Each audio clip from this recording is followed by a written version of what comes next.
एक गांव में रामू नाम का एक लड़का रहता था। वो बहुत ही आलसी था।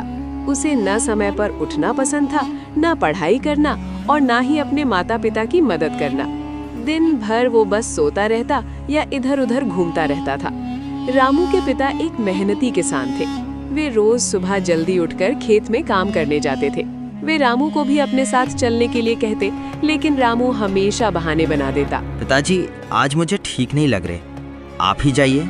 उसकी माँ भी उसे समझाती कि बेटा, मेहनत करना जरूरी है, हम गरीब हैं, बेटा बिना मेहनत से हमारा घर नहीं चलेगा।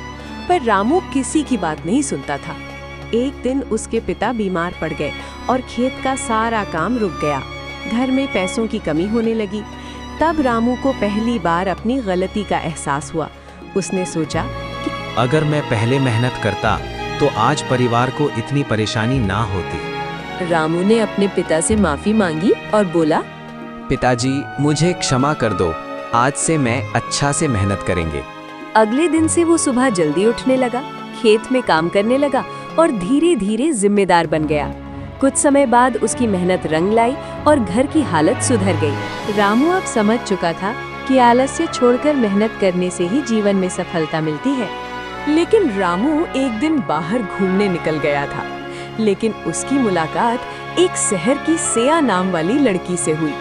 सेया पढ़ी लिखी थी और बड़े घर की बेटी थी। लेकिन रामू ने सेया को देखते ही पसंद हो गया था। लेकिन रामू को ये नहीं पता था कि सेया कहाँ रहती थी। रामू ने सोचा और उस दिन होटल में रह गया। रामू होटल में सोचा, मैं इस लड़की का पता कैसे भी लगाऊंगा। दूसरे ही दिन रामू और सिया का फिर से मुलाकात उसी जगह पर हुई। लेकिन इस बार रामू ने जाकर सिया से पूछा, आपका नाम क्या है और कहाँ रहती हो? लेकिन सिया ने उसका कोई जवाब नहीं दिया। रामू ने सिया का पीछा करते करते उसका घर तक गया और रामू ने सिया का घर को देखा तो सोचा, अरे बाप रे, इसका तो बहुत ही बड़ा परिवार है। रामू वहां से चले गए। रामू होटल में आकर सोच में परेशान था। सोचते सोचते रामू सो गए। रामू सुबह होते ही होटल से बाहर निकला तो रामू ने देखा सिया को और रामू बोला, अरे ये तो वही लड़की है। रामू थोड़ा डरा हुआ था। रामू सोच रहा था, कहीं कल तो नहीं देखा हमको। रामू डर के बिना कुछ नहीं बोला। लेकिन सिया ने रामू के पास गया और बोला, आज तुम्हें क्या हुआ, कुछ नहीं बोल रहे हो? रामू डरते डरते बोला, कुछ भी नहीं तो। सिया ने रामू से बोला, मैं आपको पसंद करती हूँ। रामू ये बात सुनकर बहुत ही खुश हुआ।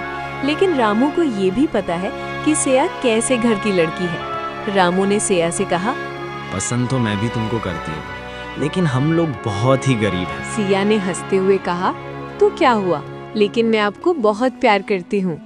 रामू को ये बात सुनकर बहुत ही अच्छा लगा और सिया घर चली गई। बहुत दिन रामू और सिया इसी तरह ही मिलते जुलते थे, बातें करते थे। एक दिन सिया के मम्मी पापा समझ गए और सिया के पापा ने कहा, सैया, तुम किसके पास मिलने जाते हो? सैया ने अपने घर में सारी बातें बताई और ये भी कहा, मैं शादी करूंगी तो सिर्फ रामू से, नहीं तो किसी से भी नहीं। सैया वहां से चली जाती है। इधर रामू भी अपने माता पिता की बहुत याद आ रहा था। एक दिन सैया के पापा ने सैया से कहा, सैया बेटी, तुम रामू को हम लोग के घर बुलाओ। सेठिया ने तुरंत ही रामू के पास गया और बोला, रामू, तुमको मेरा पिताजी ने घर पर बुलाया है, कल जरूर आना। रामू और घबरा गया। लेकिन अगले ही दिन रामू हिम्मत करते सेठिया के घर तरफ निकल गए। उधर सेठिया भी रामू का इंतजार कर रहे थे। रामू जैसे ही सेठिया का घर पहुंचा, सेठिया ने तुरंत ही अंदर बुला लिया। रामू बैठा हुआ था। तभी सेठिया के पिताजी रामू के पास आया और सेठिया के पिताजी ने रामू को पूछा, बेटा, तुम क्या काम करते हो? रामू ने जवाब दिया, जी, मैं घर में ही खेती करता हूँ। उन सब में ये बातें हुई और रामू वहाँ से चले गए। सैया के पापा ने सैया से कहा, देखो बेटी, ये तो किसान घर का बेटा है, कैसे रह लोगी पूरी जिंदगी उसके साथ? लेकिन सैया ने अपने पिताजी की कुछ भी बात नहीं सुनी। अगले ही दिन सैया और रामू की मुलाकात हुई। सैया ने रामू से कहा, तुम हमको अपना घर लेके चलो, और वहाँ से रामू के गांव आ गए।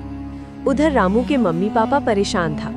जैसे ही रामू सैया को अपना घर लेके गया, अपना मम्मी पापा से मिलवाया, रामू के मम्मी पापा बहुत खुश हुई और सिया भी बहुत खुश हुए। उधर सिया के मम्मी पापा भी कुछ महीनों बाद सिया को देखने रामू के गांव आया। सिया के मम्मी पापा पहले तो बातें बना रही थी, लेकिन रामू का मेहनत देखकर सिया के मम्मी पापा बहुत अच्छे लगे और सारी परिवार खुशी खुशी जीवन बिताने लगे।